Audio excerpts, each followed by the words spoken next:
जिसमें पीटीआई को मखसूस नशिस्तें नहीं मिली थी और उन्होंने उसके ऊपर अपील फाइल की हुई थी। अब वो रिवर्स हो गई हैं सीटें, मेरा ख्याल है वो रिवर्स होंगी तो वो अब नहीं रहेंगे मेंबर।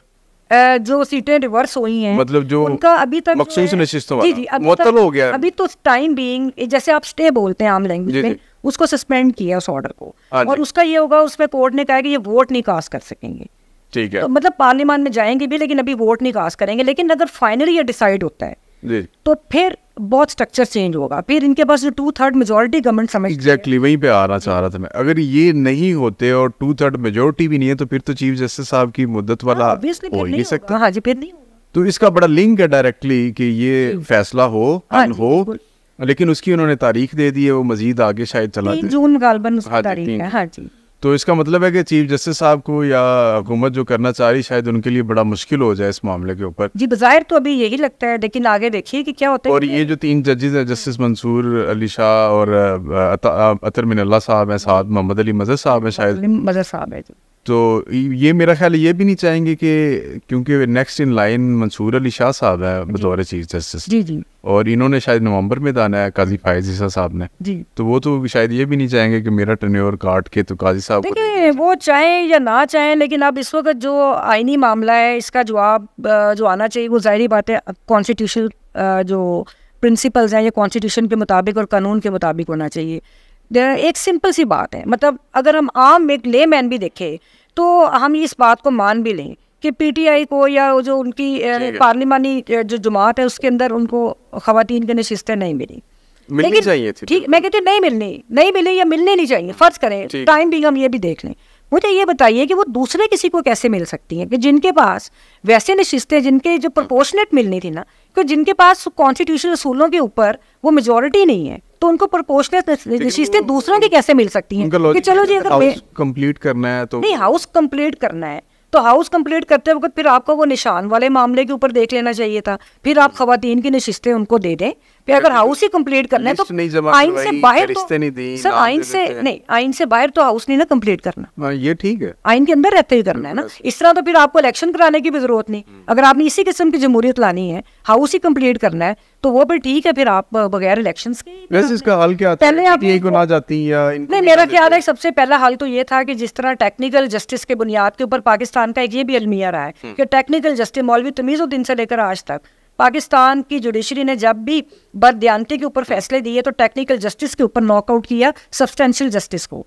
तो आज भी इसी तरह हुआ है। ज़िया दौर में जब गैर जमाती इंतखाबात हुए तो गालबन 1000 और कुछ उम्मीदवार थे जिन्होंने इलेक्शन लड़ा। इस वक्त 3000 लोग जो थे उनको गैर जमाती इंतखाबात के ऊपर उन्होंने इनके ऊपर पार्टिसिपेट किया। और ये एक ज़िया दौर के बाद एक बहुत बड़ा शब खून था पाकिस्तान की जमहूरियत के ऊपर कि किसी सियासी जमात से उनके टेक्निकल हाइपर टेक्निकल ग्राउंड्स के ऊपर उनसे निशान ले लिया। अच्छा, ये अदालती मामलात में मुदाखलत के ऊपर ये जजेस ने इस्लामाबाद हाई कोर्ट के 6 जजेस ने ख़त लिखा है सुप्रीम कोर्ट को, तो इसमें मुझे ये बताइएगा कि ये मुदाखलत तो आज तो नहीं हुई, ये बड़ी अरसा पहले भी होती आ रही है, तो इस दफ़ा जजेस क्यों इतना खुल के सामने आ गए? दूसरा ये है कि इस केस में सुप्रीम कोर्ट में जब ये नोटिस लिया, टेकअप किया तसद्दुक़ साहब के इनकार के बाद, तो उन्होंने कहा था कि हाई कोर्ट के जजेस के पास भी इख्तियार है तो इन्हें अदालत की कार्रवाई कर सकते थे, तो हाई कोर्ट के जजेस ने क्यों नहीं किया? उनको करना नहीं चाहिए? अच्छा देखिए, बात पता है क्या है, अब मुझे इस चीज़ की समझ नहीं आती कि बल्कि क्लियर समझ आती है कि जो ख़त वाला मामला है उसको कुछ ऐसी कुव्वतें हैं जो चाहती हैं कि इसको मुतनाज़ा बनाया जाए। हम ये समझते हैं कि ये बहुत अच्छा हुआ, पाकिस्तान की तारीख में पहली मरतबा हुआ कि एक इंस्टीट्यूशन पूरी अदालत खड़ी, इस्लामाबाद हाई कोर्ट पूरी अदालत, ऑलमोस्ट 95% जजेस जो थे, या मेरे ख्याल में अब तो 100% ही है कि वो खड़े हुए। 8 में से 6 ने बल्कि 7 बाद में भी जो उनका इजलास हुआ और उसके बाद उन्होंने जो रिकमेंडेशंस दी है, जो बात की है, सारी पूरी हाई कोर्ट खड़ी हो गई। पहले इंडिविजुअल्स होते थे, बात गाय बगाए करते रहे, कुछ लोग रिटायरमेंट के बाद बात करते रहे। आपको याद होगा कि अभी फैसला आया ये शौकत सिद्दीकी साहब वाला, तो उसमें इंडिविजुअल कैपेसिटी में विक्टिमाइज भी होते रहे। उसी सिस्टम के अंदर जिसमें ये आप बातें करते हैं कि तौहीन अदालत, उसी सिस्टम के अंदर आपने जज को निकाल के बाहर फेंका था, जिसको अब 4-5 साल बाद आपने उसको नाम नहाद एक इंसाफ मिला है। इसी तरह अब मैं समझती हूँ कि ये जो इख्तियार उस सिस्टम में होता है जहाँ पे सिस्टम एग्जिस्ट करता है, यहाँ पे तो जुडिशल सिस्टम का जो इस वक्त पैरालाइज्ड है वो सिस्टम एग्जिस्ट ही नहीं कर रहा। अब एक जस्टिस बाबर सत्तार, मैं ज़ाती तौर पे मतलब जितना मैं उनको जानती हूँ वो बहुत क्रेडिबल इंसान है, बड़े उनके फैसले बहुत अच्छे हैं, ह्यूमन राइट्स के हवाले से उनकी बहुत अच्छी जजमेंट्स हैं और उनका एक बड़ा अच्छा प्रोफाइल है कि जिस वो मेरिट के ऊपर जज बने सारा कुछ, तो उनकी एक रिस्पेक्ट थी। जिस तरह उनको आपने देखा कि जब उन्होंने बुलाया ये मुख्तलिफ इशूज़ के ऊपर उधर के जो एग्जेक्टिव के हेड्स हैं तो उनके साथ क्या सलूक हुआ। अच्छा, किस तरह जजमेंट्स को डिफाइंस होती है हमारी जजमेंट्स की, आपकी सुप्रीम कोर्ट की जजमेंट की, जैसे आपके chief justice Pakistan Umar Ata Bandial judgements देते थे, किस तरह डिफाइंस होती थी। तो जब एक सिस्टम एग्जिस्ट नहीं करता तो ये इंडिपेंडेंस ऑफ जुडिशरी का मामला था, इसमें एज ए इंस्टीट्यूशन ही खड़ा होना बनता है। तो वो खड़े हुए।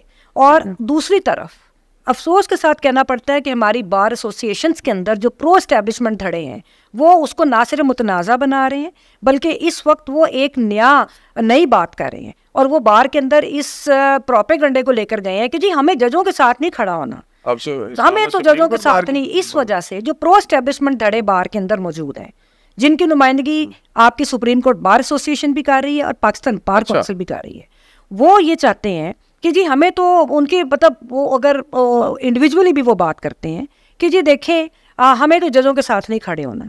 बात ये है कि हम जजों के साथ नहीं, हम इस्टेब्लिशमेंट के ख़िलाफ़ खड़े हुए हैं। और पाकिस्तान के वकला की जो स्ट्रगल है अयूब दौर से आज तक, वो हमेशा इस्टेब्लिशमेंट को रेजिस्ट करते रहे। सारी पॉलिटिकल पार्टीज इस्टेब्लिशमेंट का साथ भी देती रही, लेकिन वकला की आवाज़ कभी नहीं रुकी जब तक वकला के अंदर एंटी इस्टेब्लिशमेंट पॉलिटिक्स जो थी मजबूत थी।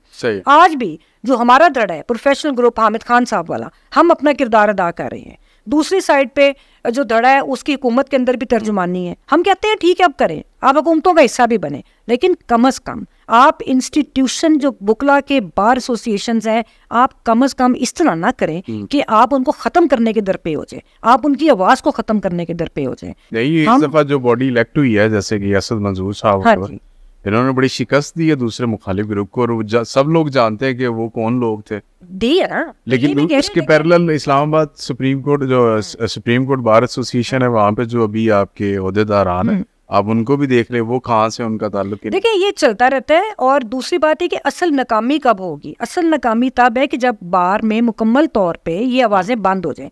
इवन जब इस्टेब्लिशमेंट के धड़े भी कामयाब होते हैं, जाहिर है उनके पास सरमाया भी लगता है, उन बार में पैसे की सियासत भी है, बार की सियासत में और खराफात भी हैं, लेकिन बात यह कि हमारी आवाज़ों को तो नहीं रोका गया, लड़ तो बार ही रही है ना आज भी अगर हाँ। और एक और मैं आपको बात बता दूं कि जब वकला के नुमाइंदे गद्दारी करते हैं, चाहे वो किसी भी धड़ा का, अगर कोई हमारे में से भी बुरा निकला है तो फिर बार के वकला जो हैं वो मेजॉरिटी वकला फिर उनको भी रेजिस्ट करते हैं। और ये रेजिस्टेंस जो है बार के अंदर, इसका ये जब तक कम से कम हम लोग, मैं अपने साथियों की भी बात करती हूँ, मैं अपनी भी बात करती हूँ, जब तक हम लोग जिंदा हैं हम इस रेजिस्टेंस को बार में नहीं खत्म होने देंगे। और ये एक लड़ाई है, बड़ी लड़ाई है, हर मौके पे लड़ाई है, बार के अंदर भी बेंच। और खुशी ये हो रही है कि बेंच में भी कुछ थोड़ी बहुत, अगर सारी बार्स मिल के सुप्रीम कोर्ट के साथ खड़ी हो जाए और वो ये कहें कि जी इसमें जो तहकीकात है, पहली बात तो ये कि जिन इदारों की शमूलियत या जिन एग्जेक्टिव की मुदाखलत है उन्हीं से तहकीकात की बात हो रही है, ये सबसे बड़ा एक मजाक है।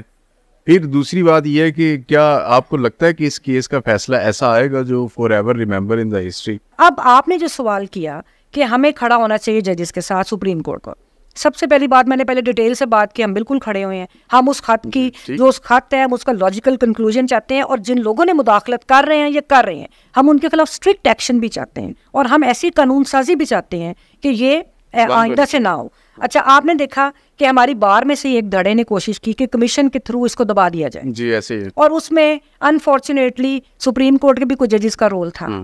ठीक है जी, हम जस्टिस काजी फाइज इसाद से भी ये तवक्को नहीं करते थे कि वो भी कमीशन की उस साजिश का शिकार होंगे।